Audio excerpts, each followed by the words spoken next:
Students, हमने next chapter start किया है टिश्यू का, और उसमें हमने कल पढ़ा प्लांट टिश्यूज के बारे में। प्लांट टिश्यूज व further divided into meristematic tissues and permanent tissues, ये हम कल पढ़ चुके हैं। तो अब हम डिटेल में मेरिस्टेमेटिक टिश्यूज के बारे में पढ़ते हैं आज। अगर आपको याद हो तो मेरिस्टेमेटिक टिश्यूज कहाँ पे मिलते थे? They were found in the regions where growth of the plant takes place. तो ज्यादातर जो मेरिस्टेमेटिक टिश्यू है वो हमेशा आपका टिप, रूट के टिप पे, स्टेम के टिप पे और ब्रांचेस के टिप्स पे मिलेगा। जैसा कि आपने ऑब्जर्व किया होगा कि प्लांट जो है हमेशा अपनी टिप से ज्यादा ग्रोथ करता है, इजंट इट? जो उसका फार एंड होता है, स्टेम का फार एंड होगा, रूट का फार एंड जो होगा, ब्रांचेस का फार एंड जो होगा, वहां पे उसकी ग्रोथ होना ज्यादा शुरू होती है। वो हमेशा ग्रोथ वहीं से शुरू करता है।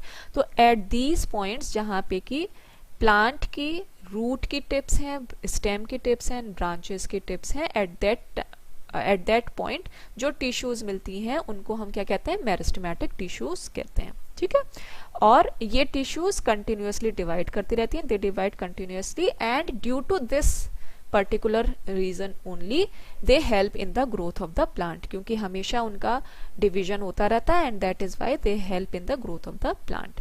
Now further these tissues are of three types: apical meristematic tissue, lateral meristematic tissue and intercalary meristematic tissue। ये हमने कल भी पढ़ा था, बट केवल कल हमने इनका नाम के बारे में पता किया था। अब आज हम थोड़ा सा हल्का सा डिटेल इनके बारे में पढ़ेंगे। What are apical meristematic tissues? ये कहाँ पे प्रेजेंट होती हैं? ये हमेशा आपके स्टेम और रूट्स की टिप पे प्रेजेंट होती हैं। एपिकल मेरिस्टेमेटिक टिश्यू मतलब कि एपेक्स पे प्रेजेंट होंगी, ये एंड पे, फार्देस्ट एंड पे प्रेजेंट होंगी, और स्टेम को इलोंगेट करने में या ग्रोथ करने में हेल्प करेंगी, या रूट्स को ग्रो करने में या इलोंगेट करने में हेल्प करेंगी। ठीक है, लंबाई में। Okay, so they help in the growth of the stems and roots. Now next comes the lateral meristematic tissue. Lateral जो है मेरिस्टेमेटिक टिश्यू, ये कहाँ पे प्रेजेंट होता है? किसी भी स्टेम के या रूट के साइड्स में प्रेजेंट होएगा ये। तो ये क्या करेगा? जो एपिकल है वो तो किसी भी रूट या स्टेम को लंबा होने में हेल्प करेगा। लेटरल मेरिस्टेमेटिक टिश्यू क्या करेगा? क्योंकि ये साइड में प्रेजेंट है तो ये इंक्रीज करेगा उसके डायामीटर को, मतलब कि girth. Technically it is known as it increases the girth of the stems and the roots, मतलब कि मोटाई को या डायामीटर को इंक्रीज करेगा किसी भी प्लांट के स्टेम और रूट को, या जो भी ग्रोथ आपके डायामीटर वाइज हो रही है प्लांट में, चौड़ा जैसे जिस हिसाब से वो हो रहा है, वो किस वजह से हो रहा है? वो लेटरल मेरिस्टेमेटिक टिश्यूज की प्रेजेंस की वजह से हो रहा है। Okay, now about intercalary meristematic tissues, ये कहाँ पे प्रेजेंट होती है? अब आपने देखा होगा कि प्लांट्स में जहाँ पे भी स्टेम में लीव्स आना शुरू करते हैं, होती हैं, उस पोजीशन को हम क्या कहते हैं? इंटरनोड्स कहते हैं। ठीक है, तो जहां पे भी आपका बेस ऑफ द लीफ होती है, वहां पे जो भी टिश्यू प्रेजेंट है that is known as intercalary meristematic tissue. ठीक है, and that portion is known as internode. ठीक है, इंटरनोड में भी प्रेजेंट होती है ये intercalary meristematic tissue. Fine. So अब ये किसकी हेल्प, किसको ग्रो करने में हेल्प करती है? जैसे लीव्स को ग्रो करने में हेल्प करती है, लीव्स के नीचे के पार्ट को ग्रो करने में हेल्प करती है। ठीक है, अब जैसे इस फिगर में आप देख सकते हैं कि सेक्शन ए दिखाया हुआ है स्टेम के एपेक्स पे। यहाँ पे आप देख रहे हो स्टेम के एपेक्स पे आपके मेरिस्टेमेटिक टिश्यू प्रेजेंट है, और यहाँ पे सेक्शन बी में रूट के एपेक्स पे, रूट के टिप पे, स्टेम के टिप पे आपके मेरिस्टेमेटिक टिश्यूज प्रेजेंट है यहाँ पे, and they are nothing but the apical meristematic tissue. Okay, अब देखते हैं परमानेंट टिश्यूज कौन कौन से होते हैं। अब जो परमानेंट टिश्यूज होती हैं वो इंटर्न मेरिस्टेमेटिक टिश्यूज से ही बनी होती हैं।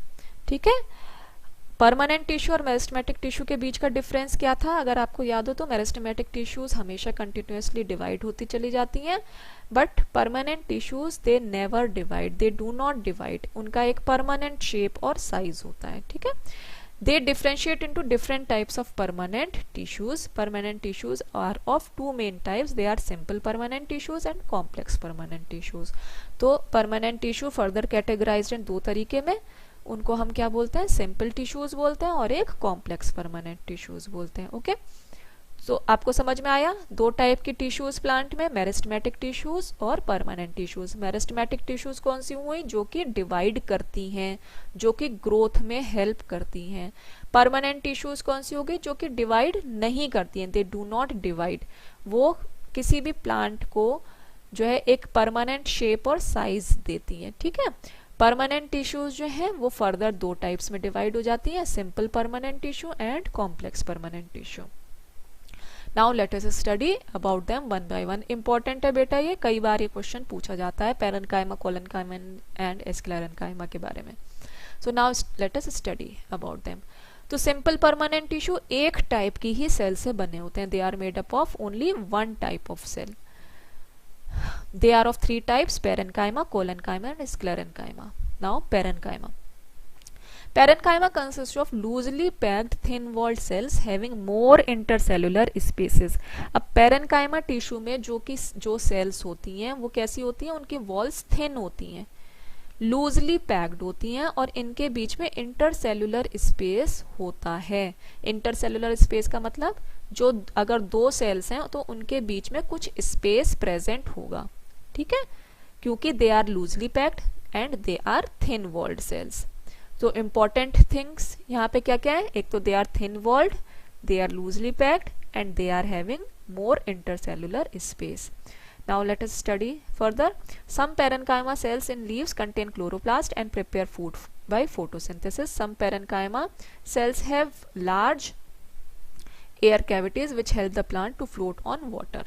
तो अब पेरेन्काइमा भी कई तरीके की हो जाती हैं। अगर पेरेन्काइमा सेल्स लीव्स में प्रेजेंट हैं और उनमें अगर क्लोरोप्लास्ट प्रेजेंट है तो वो क्या करती हैं, हेल्प करती हैं फोटोसिंथेसिस में।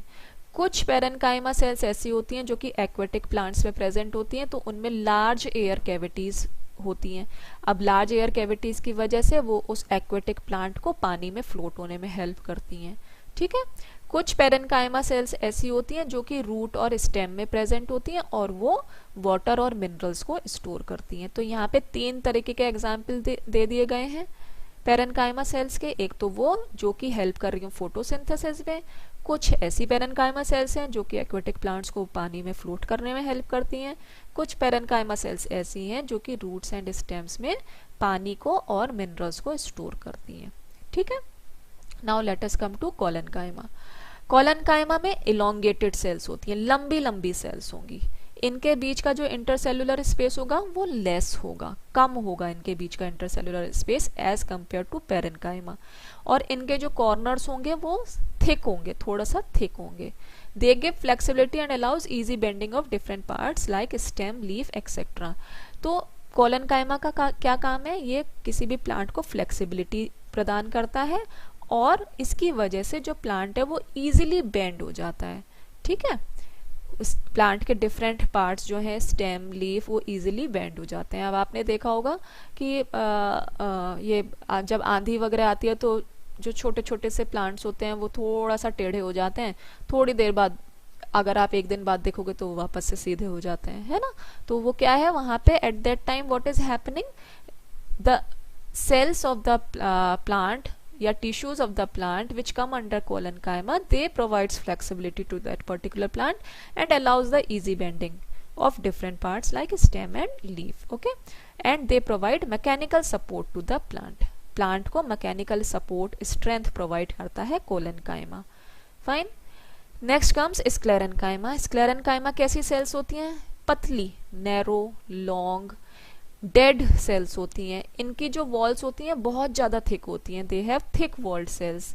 देन क्यों होती हैं, क्योंकि लिग्निन नाम का एक केमिकल प्रेजेंट होता है। इनकी सेल वॉल पे कौन सा केमिकल सब्सटेंस प्रेजेंट होता है, लिग्निन। इंपॉर्टेंट है ये, लिग्निन प्रेजेंट होता है जो कि एक सीमेंट की तरह काम करता है और उनको हार्डनेस प्रोवाइड करता है प्लांट टिश्यू को, प्लांट को। ठीक है, तो दिस प्रोवाइड, स्क्लेरेन्काइमा का क्या काम है, ये स्ट्रेंथ प्रोवाइड करता है प्लांट को, हार्डनेस प्रोवाइड करता है प्लांट को। ओके, तो जैसा कि हमने पहले पढ़ा था कि जो टिश्यूज होती हैं वो स्पेसिफिक फंक्शंस परफॉर्म करती हैं, चाहे वो हम अपनी बॉडी में देखें, ह्यूमंस, एनिमल्स अपनी बॉडी में देखें हम लोग, या प्लांट्स की बॉडी में देखें। तो अब आप जैसे क्लियरली यहाँ पे देख पा रहे हो कि जैसे पहले था मेरिस्टेमेटिक टिश्यू, वो ग्रोथ में हेल्प करती थी प्लांट्स को, है ना। मेरिस्टेमेटिक टिश्यूज के भी फर्दर कुछ कुछ कुछ टाइप्स हुए। Then comes the permanent tissue. Permanent tissue भी दो टाइप में डिवाइडेड है, simple permanent tissue and complex permanent tissue. Simple permanent tissue again it is further divided into parenchyma, collenchyma, sclerenchyma tissue. तो अब आप देख रहे हो कि हर तरीके की जो टिश्यू है वो कुछ ना कुछ स्पेसिफिक फंक्शन प्रोवाइड कर रही है प्लांट बॉडी में, या फिर अभी जैसे हम एनिमल बॉडी में पढ़ेंगे तब आपको और क्लियर होगा एनिमल बॉडी के बारे में, ठीक है, role of tissues in animal body. अब जैसे यहाँ पे आप थोड़ा सा देख सकते हो, पेरेन्काइमा में इंटरसेलुलर स्पेस काफ़ी ज़्यादा है, यहाँ पे इंटरसेलुलर स्पेस कम हो गई है। स्क्लेरेन्काइमा में बिल्कुल भी इंटरसेलुलर स्पेस आपको नज़र नहीं आ रही है, ठीक। इधर थोड़ा सा और क्लियर हो जाता है आपका फिगर, बहुत ज़्यादा इंटरसेलुलर स्पेस प्रेजेंट है, यहाँ पे थोड़ा सा कम है, थोड़ा सा थिकनिंग भी है यहाँ पे कॉर्नर्स पे, ठीक है, कॉर्नर पे जो है आपकी सेल जो है थिक हो रही है। स्क्लेरेन्काइमा में बिल्कुल भी इंटरसेलुलर स्पेस ना के बराबर है, और जितने भी आपके आउटर एजेस हैं सेल के, वो कॉर्नर्स हैं, वो सारे के सारे हेविली थिकेंड है और लिग्निन का डिपोजिशन यहाँ पे हो जाता है। Okay, so now let us see again, ये भी आपका पर्टिकुलर उसी चीज को एक्सप्लेन कर रहा है। इसमें से आप तीनों में से कोई सा भी एक फिगर आप तीनों का बना लीजिएगा। व्हाट आई विल सजेस्ट कि या तो ये वाला बना लीजिएगा और ये वाला फिगर अपनी कॉपी में आप बना लीजिएगा। तो अगेन पेरेन्काइमा में यहाँ पे हम देख पा रहे हैं बहुत ज़्यादा इंटरसेलुलर स्पेस, ये जैसे दो सेल्स हैं इनके बीच का जो स्पेस है बहुत ज़्यादा है। कोलेनकाइमा में जो स्पेस है दो सेल्स के बीच में, ये पेरेन्काइमा के कंपैरिजन में कम हो गया है। स्क्लेरेन्काइमा में और कम हो गया, और आप देख रहे हो ये मोटा मोटा यहाँ पे आउटलाइंस इसकी हो गई है, मतलब कि डिपोजिशन ऑफ लिग्निन इसमें बढ़ गया है। जैसा कि मैंने आपको पहले भी बताया फंक्शन क्या है, ये अभी तक जो हमने तीनों चीजों के बारे में डिटेल में पढ़ा उसका ये सम अप है, ये पर्टिकुलर टेबल है ना। पेरेन्काइमा का फंक्शन फोटोसिंथेसिस में भी हेल्प करता है, सिक्रीशन में हेल्प कर रहा है, स्टोरेज में हेल्प कर रहा है। कोलेनकाइमा का फंक्शन लीव्स और स्टेम्स को सपोर्ट कर रहा है, और स्क्लेरेन्काइमा भी मैकेनिकल स्ट्रेंथ प्रोवाइड कर रहा है और सपोर्ट प्रोवाइड कर रहा है। ठीक है स्टूडेंट्स, तो अब हम कल जो है कॉम्प्लेक्स परमानेंट टिश्यू के बारे में पढ़ेंगे। आज हम यहीं पे स्टॉप हो रहे हैं। Okay, thank you very much.